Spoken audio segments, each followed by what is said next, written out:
Prime Minister Narendra Modi has completed 100 days in office during his third term. To talk more on this, we are now being joined by Union Minister Dr. Jitendra Singh. Dr. Singh, first of all, many thanks for speaking to India today. Dr. Singh, if we talk about the third term of Prime Minister Narendra Modi, can you just, tell us about the main achievements of this government in last 100 days? No, at the outset, thank you, Sunil. At the outset, I think, incidentally, this also happens to be the birthday of Prime Minister Narendra Modi, so good wishes for that.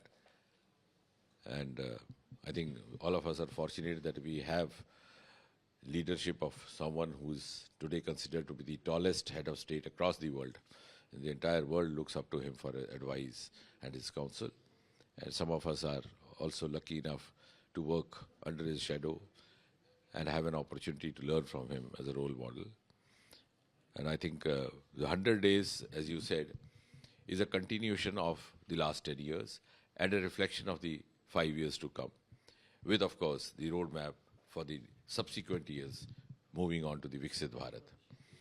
As you recall, the hallmarks of Prime Minister Modi's work style and his personality as the head of state have been that he has the commitment, he has the courage of conviction, he has consistency, at the same time sensitivity towards citizens, and also has the capacity to break the taboos of the past. As you saw in the space sector happening, he liberated it from the shackles of the past.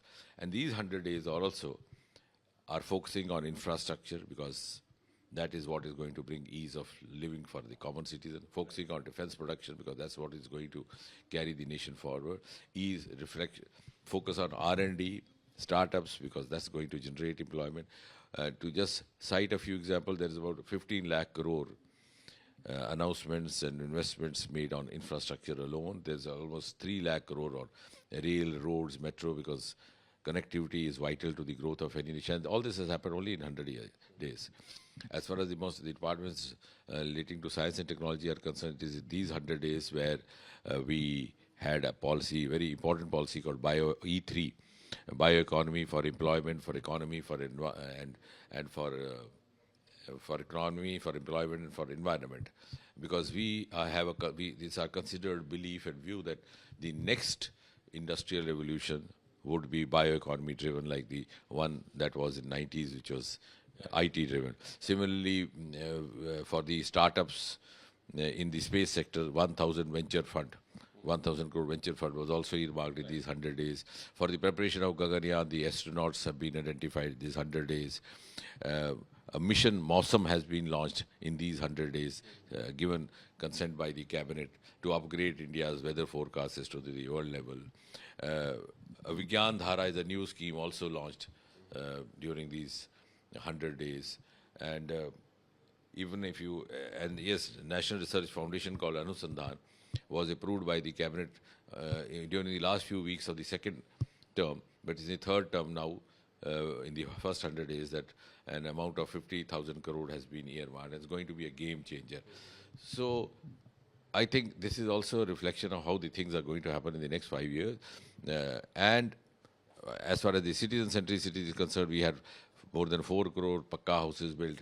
Now the decision taken for building 3 crore more of such Pakka houses, taxpayers limit having gone up. So there's a series of that, and I think this will reflect what is to come in the 5 years, remaining 5 years, part of the 5 years, and then also to achieve the goal of Viksit Bharat under Prime Minister Modi. Dr. Singh, the biggest criticism that the Modi government has been facing for last 10 years is that nothing big has been done as far as addressing the issue of unemployment is concerned. So what will be the government's roadmap for the coming years as far as, eradication of unemployment is concerned? Thank you for asking that. Incidentally, that brings me to another important decision taken in the first 100 days, and that was of earmarking rupees 28,600 crore. 28,600 crore to establish 12 industrial nodes, which are expected to generate indirect or direct employment opportunities for as many as 40 lakh youth. And similarly, also the venture fund for startups, which I mentioned, also will encourage employment. Because, see, no government in the world can give a salaried job, a government job to every individual or every youth. But a government as responsible as the one headed by Prime Minister Modi, is always thinking of creating the options, the avenues of Rozgar. And all these, the Anusandhan Research Foundation, the new bioeconomy policy, all these are actually going to contribute to the generation of employment. Dr. Singh, opposition is saying that this is not Modi 3.0, this is NDA government because BJP could not, get enough numbers. It could not cross the majority mark on its own. And BJP is dependent on allies like Nitish Kumar and Chandrababu Naidu. This government doesn't have the same confidence which the earlier governments had. How would you respond to opposition's criticism? At the outset, I would say, because they don't know much about Modi. He is a man of conviction, and conviction with consistency. Let's not forget, even in the first term, it was NDA. It's wrong to say that it's only NDA now. He's always preferred to carry all the allies along, all the like-minded people along.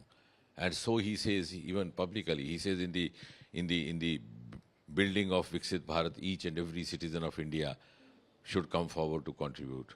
And so also, and that is the spirit of his working.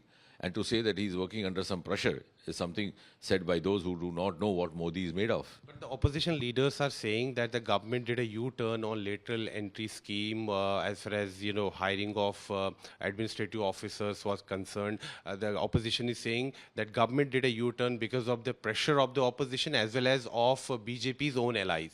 Certainly not. As I said right in the beginning, Modi ji is a unique combination of courage, conviction, and at the same time sensitivity. And therefore, he likes to carry everybody along. And if the stakeholders have come forward with certain views or opinions, and that has prompted re-looking into certain kind of initiative, I don't think that's considered pressure. And those who say pressure are actually do not know much about Prime Minister Modi. Dr. Singh, since assembly elections are taking place in Jammu and Kashmir, so I would just ask one question related to the J&K assembly elections.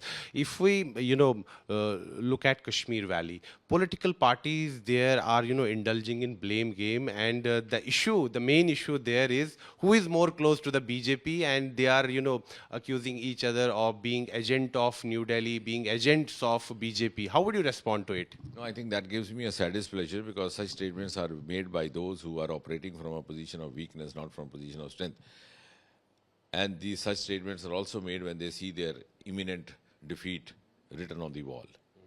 So, and they have started cooking up excuses well in advance. This is proxy, this is that. But I think what is important to celebrate is that Prime Minister Modi has done mainstreaming of democratic process in Jammu and Kashmir. Remember the days when we had 8-10% polling. Very few came forward to contest a poll, and much fewer came forward to cast their vote. Now we have more than 900 candidates across Jammu and Kashmir. The more the merrier, so what's wrong in that? And at the same time, so many people looking forward to cast their vote. So it's a resurgence of the democratic aspiration in Jammu and Kashmir, which has happened, and the credit goes to Prime Minister Modi. In the early decades, we've also known of times when the returning officer would reject all the nomination papers and declare the ruling party candidate as having been elected uncontested. So it's been a long journey, and I think it's credible, and it's all happened because of Prime Minister Modi's consistent conviction with which he has worked on Jammu and Kashmir.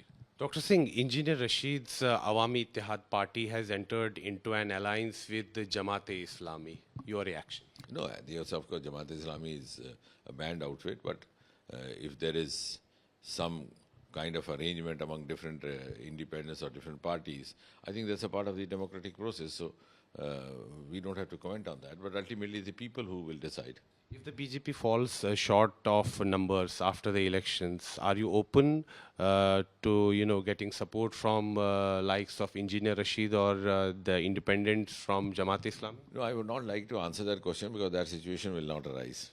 How confident are you about BJP's victory, and what is the target of BJP? Is BJP aiming at emerging as the single largest party in Jammu and Kashmir? No, not single largest. We'll have a comfortable majority. Will Lotus bloom in the Kashmir Valley also? Absolutely, Lotus will bloom in entire Jammu and Kashmir. Dr. Singh, you spoke to us. Many thanks for speaking to India Today. It's always a pleasure talking to you. We wish you all the best. Thank you. Thank you. So that was Dr. Jitendra Singh, Union Minister, speaking exclusively to India Today. He spoke to us about the Modi government's first 100 days. With video journalist Neeraj Kumar, this is Sunil Bhatt reporting from Jammu for India Today.